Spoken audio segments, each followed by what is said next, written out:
রাতে অতিরিক্ত কান্নাকাটি করলে কোনো বাচ্চা এই আমলটি করুন, সব কান্নাকাটি শেষ হয়ে যাবে, এমনকি বাচ্চাটা শান্তিতে ঘুমিয়ে যাবে।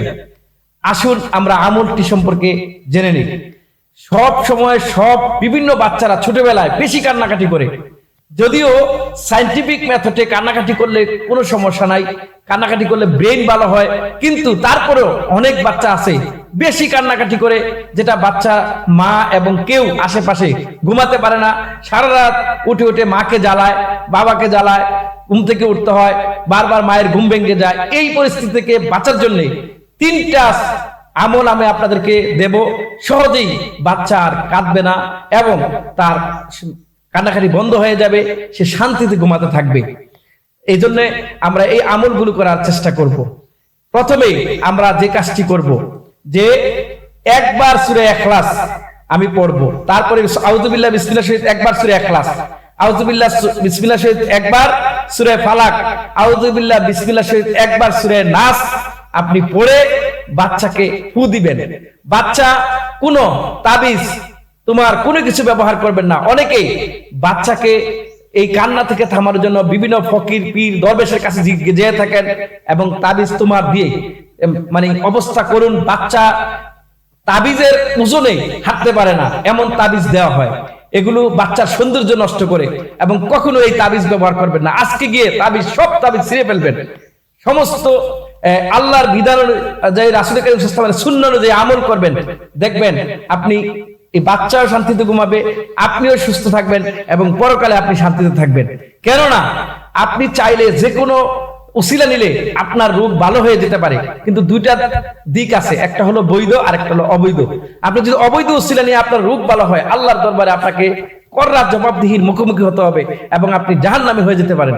আর যদি বৈধভাবে কারোর সাথে উসিলা নিয়ে আপনার রোগ ভালো হয়, সেটা হবে নিরাময় এবং সেটা হবে আপনার জন্য ভালো। এজন্য আমরা চেষ্টা করব অবৈধ কোনো জিনিস দিয়া আমাদের রোগ ভালো হোক, সেটা আমরা সেখানে যাব না।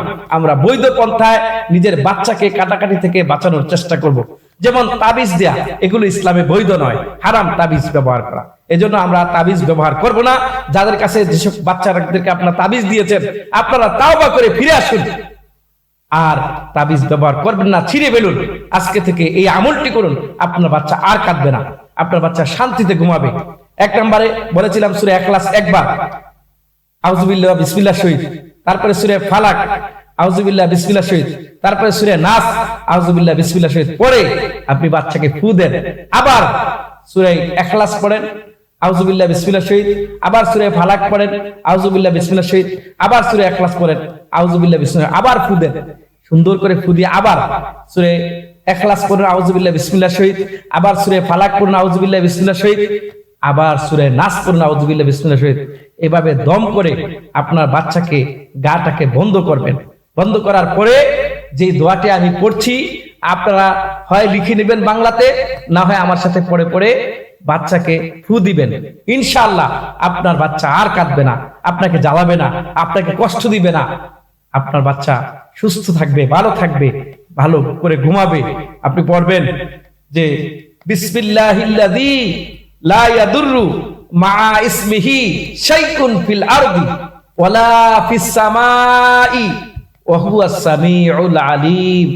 এভাবে সুন্দর করে এই দোয়াটা আপনি পড়বেন, দেখবেন পড়ে ফু দিবেন, দেখবেন ইনশাআল্লাহ আপনার বাচ্চা সুস্থ হয়ে যাবে, নিরাময় হয়ে যাবে, সে আর কাঁদবে না।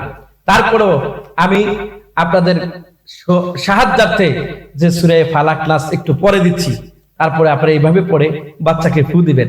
ধরুন আপনি সর্বপ্রথম পড়বেন আউযু বিল্লাহি মিনাশ শাইতানির রাজীম, বিসমিল্লাহির রহমানির রহিম, কুল হুয়াল্লাহু আহাদ আল্লাহুস সামাদ লাম ইয়ালিদ ওয়া লাম ইউলাদ ওয়া লাম ইয়াকুল লাহু কুফুয়ান আহাদ।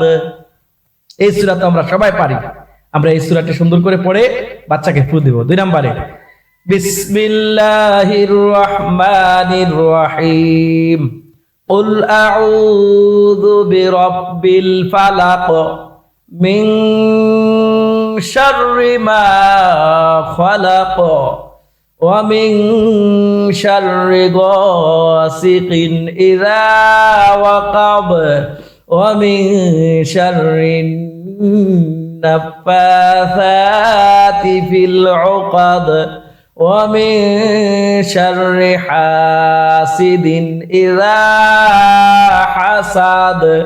এই সূরাটা পড়ে আপনি ফু দিবেন। তারপরে আউযু বিল্লাহি মিনাশ শাইতানির রাজীম বিসমিল্লাহির রহমানির রহিম কুল আউযু বিরাব্বিন নাস মালিকিন নাস ইলাহিন নাস মিন শাররিল ওয়াসওয়াসিল খান্নাস আল্লাযী ইউওয়াসওয়িসু ফী সুদুরিন নাস মিনাল জিন্নাতি ওয়ান নাস। এভাবে আপনি এই 3টা সূরা পড়ে যখন ফু দিবেন তার ঘাটা বন্ধ হয়ে যাবে, আর কোনো কেউ অর্থাৎ কোনো আল্লাহ পাকের সৃষ্টি ক্ষতি করতে পারবে না। এই জন্য আমরা চেষ্টা করবো এই সূরাগুলো পড়ার জন্য। লাস্টে যে দোয়াটা পড়বেন বিসমিল্লাহিল্লাযী লা ইয়াদুররু মা ইসমিহি শাইউন ফিল আরদি ওয়ালা ফিস সামাই ওয়া হুয়াস সামিউল আলিম। এই দোয়াটা কয়েকবার পড়বেন, পড়ে বাচ্চাকে ফু দিবেন।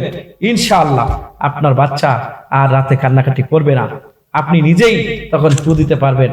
কোনো ইমাম সাহেব অথবা কোনো আলেম ওলামার কাছে নিয়ে যেতে হবে না, আপনি সুন্দর করে নিজেই আমল করবেন, দেখবেন আপনার জন্য উপকার হবে, আপনার বাচ্চার জন্য উপকার হবে। সব সময় আমাদের উচিত ঘুমানোর পূর্বে এই সূরাগুলো পড়া। আল্লাহ যেন আমাদেরকে আমল করার তৌফিক দান করে।